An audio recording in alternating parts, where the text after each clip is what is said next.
Welcome to Life Stories, where every tale is a journey through love, loss, redemption, and resilience. Today's story is about a quiet man who was overlooked, underestimated, even humiliated by the person he loved most. But instead of breaking, he chose to rise. What began with a $10 fast food gift card ended in one of the most strategic corporate takedowns Silicon Valley had ever seen. It's a story of betrayal, transformation, and purpose. Subscribe to Life Stories to begin today's journey, because sometimes the quietest people write the loudest endings. I always thought love was enough, that if you worked hard, stayed loyal, and kept showing up, life would reward you with something lasting. But life doesn't work like that. Not always. Sometimes you give everything you have, and still, it isn't enough for the person standing beside you. My name is Ethan Carter. I'm a senior software developer at Summit Technologies in Seattle.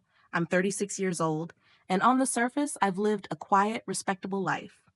Most people at the office would describe me as the guy who keeps to himself, the one who eats lunch at his desk, the one who always has headphones on. And that's fine. I've never needed the spotlight. I've never chased loud victories. I've always preferred the quiet kind, the ones that happen behind closed doors when no one's watching. I wasn't born into privilege. I grew up in a trailer park outside of Reno, raised by a mother who worked double shifts cleaning hotel rooms and stocking grocery shelves just to keep food on our table. Every dollar I earned, every line of code I wrote, it all started with her. And when I got into MIT on a scholarship, I thought maybe I was finally moving beyond the weight of survival. That's where I met Lauren. Lauren Hollis. God, she was dazzling. Confident, ambitious, effortlessly graceful. I was a broke, exhausted coding nerd with hand-me-down shirts and a dented laptop. She was bright, bold, with this magnetic energy that made everyone lean in when she spoke. I never imagined someone like her would fall for someone like me. But she did. Or at least I thought she did. Our early days were sweet. We built a life slowly, with intent. We got married, bought a modest house in a quiet suburb. I joined Summit Technologies, and Lauren started doing freelance marketing. It wasn't a flashy life, but it was ours. 3 years into our marriage, something shifted. Subtly at first. Little comments, eyes lingering a bit too long at dinner parties, the way her phone lit up at night. Then came the comparisons, how her friends' husbands were buying second homes, how other couples took European vacations while we were budgeting for new gutters. It wasn't about the money, not really. It was about who I was. Someone who moved slowly, someone who dreamed quietly, someone she no longer admired. That was when Brandon Cole entered the picture. He was the CEO of Stratus Innovations, Summit's biggest competitor. Charismatic, polished, everything I was not. The kind of man who walks into a room and instantly owns it. We ran in the same circles, but he never once acknowledged me. And yet somehow he knew Lauren's favorite champagne, her preferred restaurants, the type of marketing campaigns she dreamed of working on. I noticed the way her eyes lit up whenever his name was mentioned, the way her mood changed after their networking events, the faint scent of cologne on her clothes that didn't belong to me. I said nothing, not because I didn't care, but because I was afraid. Afraid that if I said the words out loud, they'd become real. Then, on the morning of my 36th birthday, I woke up to an empty bed and a note on the pillow. Early meeting with Stratus's marketing team. Don't wait up. Happy birthday. That night, I came home to a small box on the kitchen counter. Inside, a $10 Arby's gift card. With it, a note. For the guy who refuses to aim higher. Happy birthday to my underachiever husband. It landed like a slap. Not just the cruelty, but the finality of it. That same night, I got a message from Hudson, my old roommate from MIT, now a brilliant financial strategist. The documents were signed. Ironclad Capital was officially real, funded by silent partners, built to house the algorithm I'd spent 2 years perfecting in secret, an algorithm worth billions. I stood there, watching my wife's cold handwriting and thinking, this is the woman who once believed in me. When did I stop being enough for her? That night, I didn't cry. I didn't rage. I just decided. If she thought I was small, average, forgettable, she had no idea who she'd underestimated. And so began a quiet storm, one that would change everything. The day after my birthday, I sat in my car for 10 full minutes before walking into Summit Technologies. I stared out at the gray Seattle sky, gripping that Arby's gift card like it was evidence in a trial. And maybe, in some way, it was. Proof that Lauren no longer saw me as a partner, just an obstacle to her climb. Later that morning, I was called into the office of Maxwell Drake, Summit's founder and CEO. He handed me a promotion letter, senior systems architect, a 30% raise, stock options, the works. His smile was strained. Can't lose my best developer to those showboats over at Stratus, can I? He said. I nodded, kept my expression neutral. But inside, I knew what this was. A move made out of fear. Brandon Cole was sniffing around, and Maxwell was panicking. He just didn't realize how late he already was.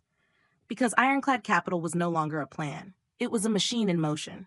By the time I got home that night, Lauren was out. I opened Instagram and found her latest post, a rooftop selfie with Brandon. Champagne glasses raised.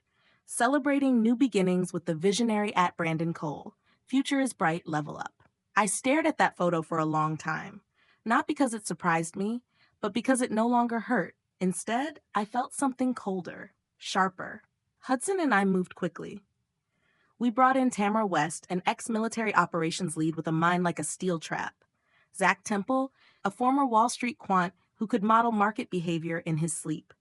And Marielle Santos, a razor-edged legal expert with no patience for posturing. We began acquiring shares of Stratus Innovations, quietly, surgically, through shell companies, trusts, and third-party investors. All the while, I was working 18-hour days, refining the Nexus algorithm and preparing to strike. Within 2 months, we held 22% of Stratus's shares. Enough to raise eyebrows, but not alarms. Brandon was too busy basking in his own press to notice the shadows gathering at his feet. Then came the phone call. This is Oksana Petro, Mr. Cole's executive assistant. Mr. Cole would like to meet with you tomorrow, if possible. I agreed, of course. Cordial. Respectful. On the surface, he showed up at Ironclad Capital at noon the next day, all charm and tailored arrogance. I've heard great things about your algorithm, he said, settling into my conference room as though it belonged to him. I see us doing big things together. Partners. I let him talk. I smiled, nodded. I asked smart questions. I said I'd need time. But in my mind, I already saw the next move, the one that would flip the entire board. 3 days later, we crossed the 30% threshold. Enough to call a vote. Enough to take control. And that's exactly what we did. Monday morning, I walked into the Stratus boardroom. Lauren saw me in the lobby and followed, eyes wide. What are you doing here? She whispered. Attending a board meeting? I replied. You're not on the board. Not yet.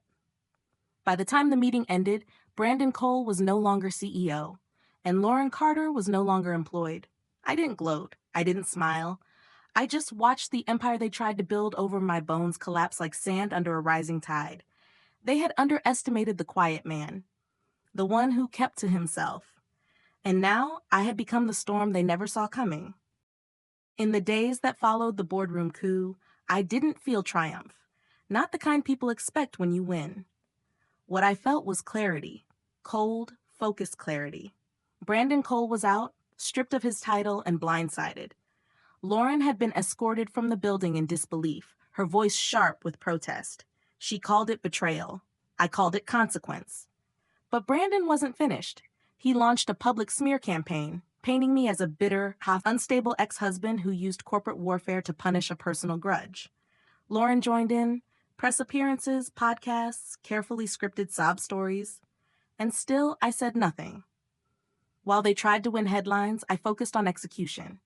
My team and I stabilized Stratus, restructured its leadership, and began integrating the Nexus algorithm, which was outperforming every projection. We invested in ethical AI, cybersecurity, and medical data analytics. We weren't just growing, we were reshaping the tech landscape. Then one evening, my assistant buzzed me. Lauren Carter is here to see you. I almost told her to turn her away, but something in me needed to see it through. She walked into my office looking smaller than I remembered, not physically, but somehow dimmed. The same woman who once called me forgettable now looked unsure of who she was standing in front of. I made a mistake, she said quietly, sitting across from me. Brandon, he used me. I thought he saw something in me, but I was just a way to get to you. I said nothing. I didn't need to.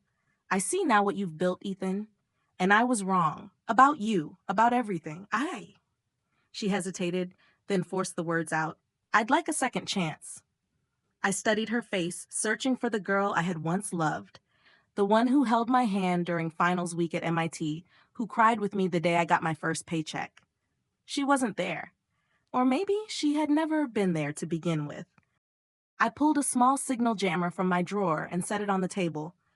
This conversation is off record now, I said, so let's speak honestly. Her eyes flickered. I know about your plan with Brandon. The meeting, the strategy. You were going to manipulate your way back in, dig up something to use against me. Her jaw tightened, the mask slipping. You had us followed? She hissed. No, I had you watched. I placed a folder on the table. Inside were transcripts, photos, financial trails. Enough to destroy her career in tech. Not enough to jail her, perhaps, but enough to make her unhireable. You can sign these divorce papers, walk away with the house and your personal accounts, and never speak of me again. She stared at the folder, then at me. You were never this cold. I was never this awake, I said. She signed. 6 months later, Brandon was in federal custody, charged with cybercrimes, corporate espionage, and obstruction. Stratus had tripled its value, and ironclad capital was now known as a force not just for innovation, but integrity. The Arby's gift card? I kept it in a drawer, not as a reminder of humiliation, but of transformation. Because in the end, the best revenge wasn't winning. It was becoming the man they never believed I could be. It's strange, looking back now. Not at the pain, I remember that clearly, but at how pain can sharpen a person, how it can burn away the noise and leave behind only purpose. I don't think of Lauren much anymore. Not with anger, not with longing. She was part of the journey, and maybe that's all she was ever meant to be. A lesson disguised as a partner, a storm that cleared the sky. Brandon, he's serving time. But he taught me something too, that the loudest men often have the most to hide, and that silence, when used wisely, can be the most powerful voice in the room. As for me, I wake up every morning with a view of the Seattle skyline and the knowledge that I didn't just build a company, I built something meaningful. We're funding projects that change lives, developing technologies that heal, investing in people who were once overlooked, just like I was. And that $10 gift card? Still in my drawer. A simple reminder, never let someone else define your worth. Never forget who you are, even when the world tells you you're small. Because sometimes, revenge isn't fire and fury. Sometimes, it's just a man standing at the top of a tower he built from the ruins. Thank you for listening to my story. If it resonated with you, if you've ever been underestimated, betrayed, or quietly working on something no one else saw coming, know that your time is coming too. Subscribe to Life Stories to hear more powerful tales of love, loss, transformation, and the triumph of the human spirit.